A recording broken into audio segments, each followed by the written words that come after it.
Good morning, everyone. Well, welcome to our second installment of virtual Sunday School, and happy Palm Sunday. Today, for me, it's actually Friday. It's not quite Sunday yet, but we have Palm Sunday coming up.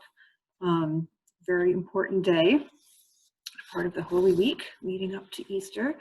But we aren't going to be talking about palms today so much as we're going to be talking about rocks. And of course, doing a little craft activity with rocks. Palm Sunday, of course. Why palms anyway? Do you know why it's palms? We celebrate palms on Palm Sunday because of the waving of the palm branches in time when people were coming all over during Passover, from all over to worship and celebrate in Jerusalem.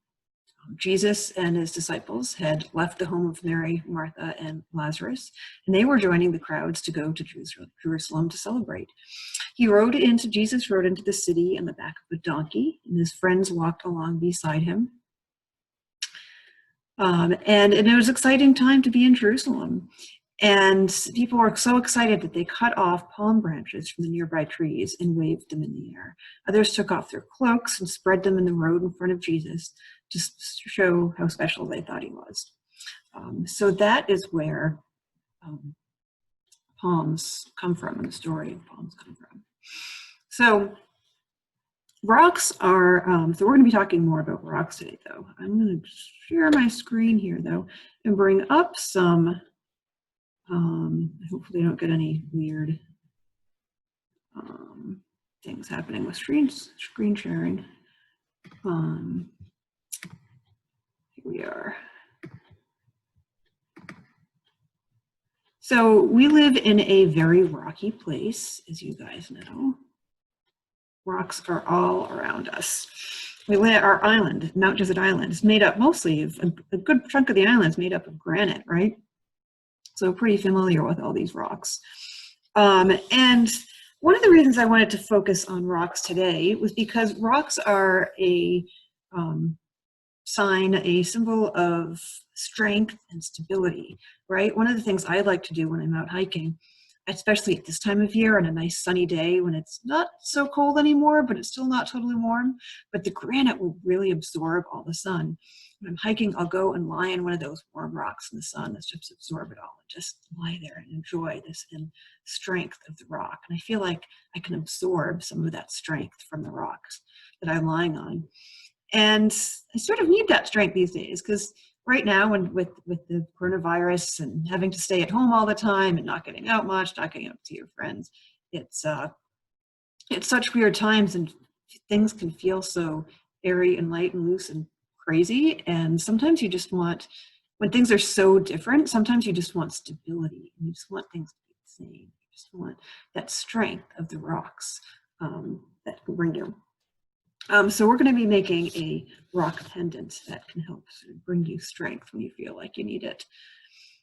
There, I think we circled around. At least I sort of like that. Rocks are all over.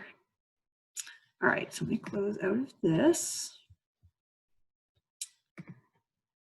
All right, so, and rocks are in the Bible quite a bit as well.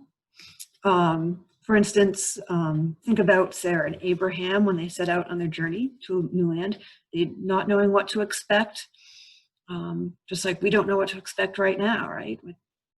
And their path was very rocky and difficult. And when they arrived to Canaan, to where they were journeying, they gathered up lots of rocks and built an altar to worship God. And rocks remind us of Jesus too, because it was a rocky desert where he went to pray. The huge stones, think of the huge stones that made up the temple where he worshiped and where he taught people. The stones that he stopped people from throwing at a woman that was accused of a crime. The stony, difficult road that led to Jerusalem. And the stone wall of the garden where he prayed just before his death. And you can also think about, with stones, you could also think about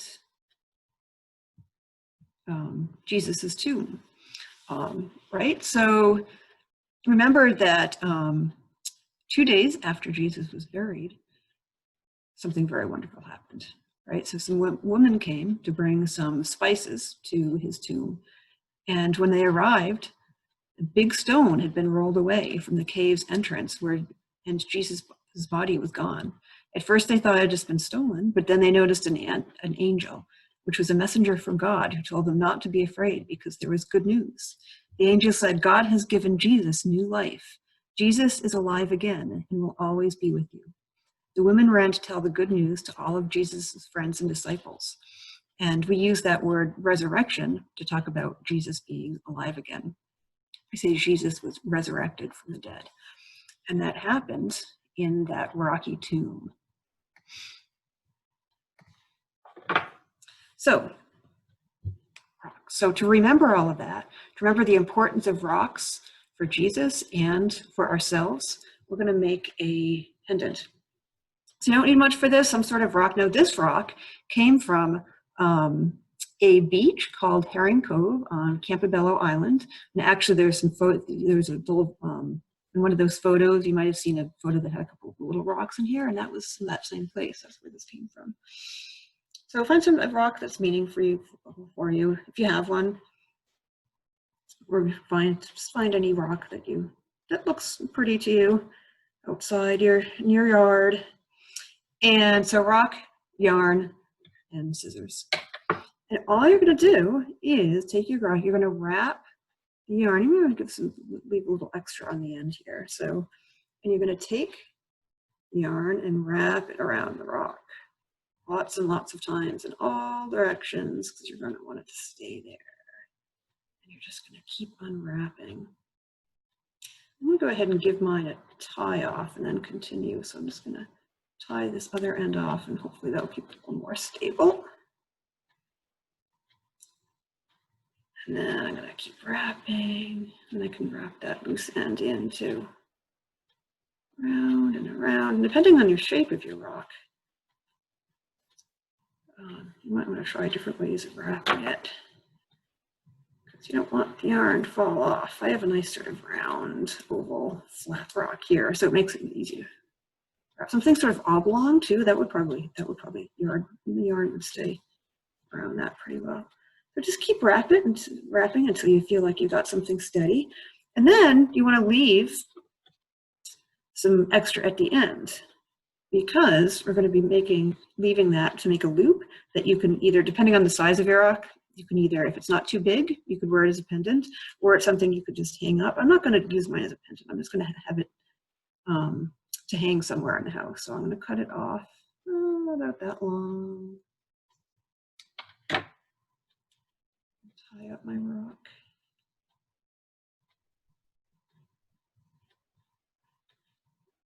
And just going to tie up the loose ends here.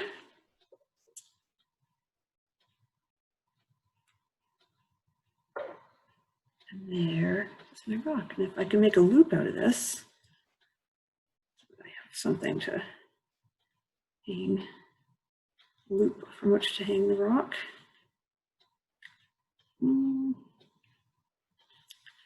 Which it's very thin yarn that I've got here.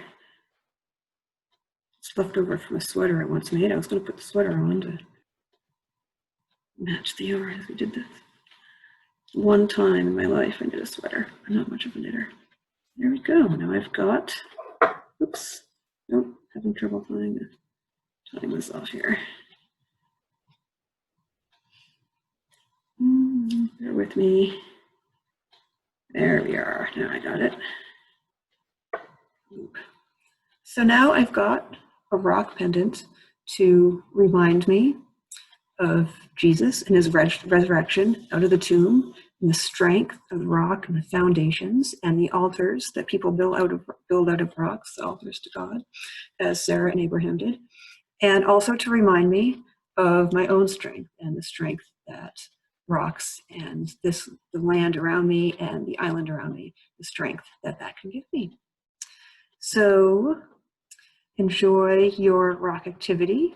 Happy Palm Sunday, and I will see you next week. Stay safe and be kind.